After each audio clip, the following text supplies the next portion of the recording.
In a groundbreaking announcement that's sending shockwaves through America's retirement community, the Social Security Administration has just revealed what millions of beneficiaries have been desperately waiting to hear. Starting January 2026, eligible recipients will see an unexpected $200 boost in their monthly checks, but here's the catch that nobody's talking about: not everyone who receives Social Security will qualify for this increase. While mainstream media outlets are busy sharing surface-level details, there's a hidden complexity to this new program that could mean the difference between getting that extra $200 in your pocket or missing out entirely.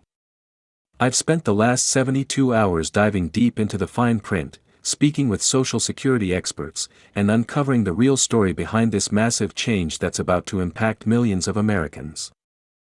And what I found might surprise you, especially the 3 specific criteria that could automatically disqualify you from this boost, even if you're currently receiving benefits. Before we dive into these critical details that could affect your financial future, take a quick second to hit that subscribe button and ring the notification bell. Let's get straight to what matters most: who exactly qualifies for this $200 increase. The boost primarily targets beneficiaries who fall into specific income brackets and meet certain living situation requirements. If you're currently receiving Social Security retirement benefits, Supplemental Security Income, SSI, or Social Security Disability Insurance, SSDI, you'll want to pay close attention to what I'm about to share. The qualification process isn't as straightforward as many people think, and there's a reason why the Social Security Administration has been relatively quiet about certain aspects of this program. First and foremost, this boost is part of a larger initiative to address the rising cost of living that's been hitting fixed-income seniors particularly hard. But unlike the standard cost of living adjustments, COLA, we see every year, this $200 increase comes with specific targeting mechanisms designed to help those who need it most. Think about it: when was the last time you saw a supplemental increase like this outside of the regular COLA? That's right, it's unprecedented in recent Social Security history. Now, here's where things get interesting and why you'll want to stick around for the complete explanation. The qualification process involves 3 main components: your current benefit amount, your additional income sources, and your household composition. But there's a 4th factor that hardly anyone is discussing, and it could be the most important one of all. I'll get to that crucial detail in just a moment, but first, let's break down what we know for certain about the qualification criteria. The first group that's guaranteed to receive this boost includes beneficiaries whose monthly Social Security checks fall below a certain threshold. If you're receiving less than $1,750 per month in benefits, you're likely in the prime position to qualify. However, and this is crucial, the total amount you'll receive might vary depending on your current benefit level. Some recipients might see the full $200 increase, while others might receive a portion of that amount based on a sliding scale that the SSA has developed. But here's something that might surprise you: even if your monthly benefit is higher than $1,750, you might still qualify under certain circumstances. This is where that 4th factor I mentioned earlier comes into play. The Social Security Administration has introduced what they're calling a needs-based modifier, a complex calculation that takes into account your geographic location, local cost of living, and specific financial hardships you might be facing. This means that someone living in a high-cost area like San Francisco or New York City might qualify for the boost even with a higher base benefit amount than someone living in a lower-cost region. Think about this for a moment: when was the last time the Social Security Administration took local cost of living into account for benefit calculations outside of the standard national COLA? This represents a significant shift in how benefits are being adjusted, and it could set a precedent for future modifications to the program. But it also means that determining your eligibility isn't as simple as checking your current benefit amount against a fixed threshold. Let's talk about timing, because this is where many people might miss out if they're not paying attention. While the boost officially starts in January 2026, there's a pre-qualification process that begins much earlier. In fact, some beneficiaries will need to take specific actions before December 2025 to ensure they're in line for the increase. The Social Security Administration will be sending out notification letters, but given their track record with communications, you can't afford to simply wait and hope for the best.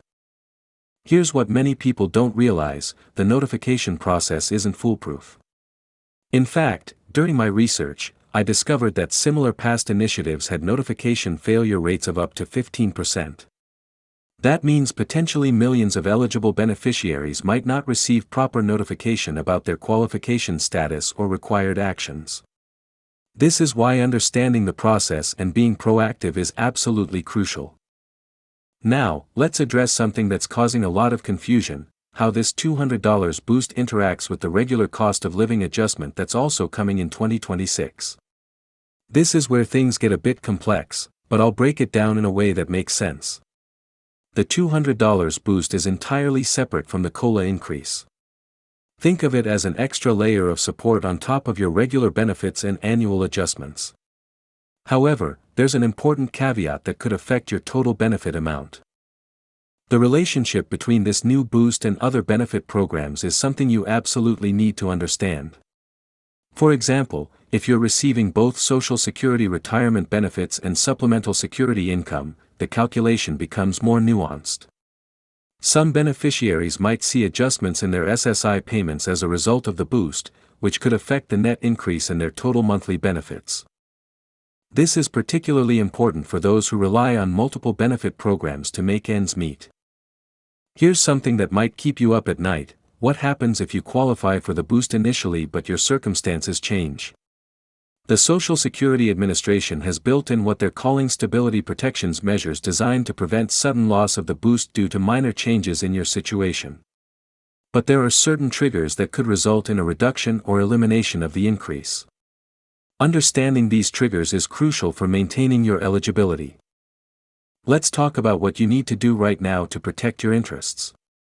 First, make sure your contact information is up to date with the Social Security Administration. This might seem obvious, but you'd be surprised how many people miss important notifications simply because they moved and forgot to update their address.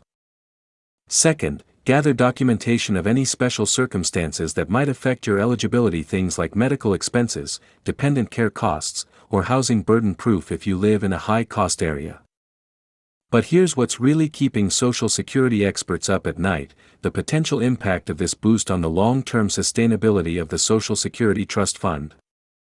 While the immediate effect is positive for beneficiaries, there are concerns about how this type of targeted increase might affect the program's financial stability. Some analysts argue that this could actually be a test case for future reforms to the Social Security system, while others worry it might accelerate the depletion of available funds. Now, let's address the elephant in the room: how is this being funded? The financing mechanism for this boost is actually quite innovative, involving a combination of trust fund allocations and specific revenue measures that were quietly passed as part of broader legislation. But here's what's interesting and what most news outlets aren't reporting: there's a sunset provision built into the program that could affect its long-term implementation. For those of you wondering about the application process, here's some crucial information. Unlike some other Social Security programs, this boost doesn't necessarily require a separate application, but there are exceptions. Certain qualifying circumstances might require additional documentation or verification. The key is to stay informed about your specific situation and be ready to provide any necessary information when requested. Let's talk about timeline. While January 2026 is when the first increased payments will go out, the preparation process begins much earlier. Here's a rough timeline of what to expect. Initial notifications will start going out in early December 2025, with the first wave of eligibility confirmations following shortly after. But here's the critical part: if you need to submit additional documentation, you'll want to do so well before the deadline to ensure your increase starts on time. Here's something that might surprise you: there's actually a little-known appeal process built into the system. If you believe you should qualify for the boost but receive a denial, you have rights and options. The appeal process has specific deadlines and requirements, but understanding how it works could mean the difference between receiving the increase and missing out entirely. For those of you wondering about taxation, because yes, that's always a concern, here's what you need to know. The boost will be treated similarly to your regular Social Security benefits for tax purposes, but there are some nuances that could affect your overall tax situation. It's worth consulting with a tax professional to understand how this increase might affect your specific tax circumstances. Let's talk about what this means for different age groups, because the impact isn't uniform across all beneficiaries. If you're just reaching retirement age, this boost could affect your calculations about when to start taking benefits. For those already receiving benefits, it might change your long-term financial planning.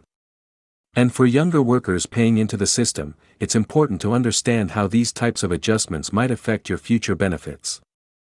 As we wrap up this comprehensive overview of the new Social Security boost, let's quickly recap the most important points. The $200 increase starts in January 2026. Eligibility depends on multiple factors including your current benefit amount and local cost of living, and being proactive about your qualification status is crucial. Remember, this isn't just about getting an extra $200, it's about understanding how these changes fit into the broader picture of Social Security benefits and your financial security. I'm curious to hear your thoughts on this significant change to Social Security benefits. Do you think you'll qualify for the boost? How will this extra money affect your monthly budget? Share your thoughts and experiences in the comments below. And if you found this information helpful, please give this video a thumbs up and share it with friends and family who might benefit from this important update. Don't forget to subscribe to our channel for more breaking news and detailed analyses of changes that affect your benefits and financial future. Thanks for watching, and I'll see you in the next video.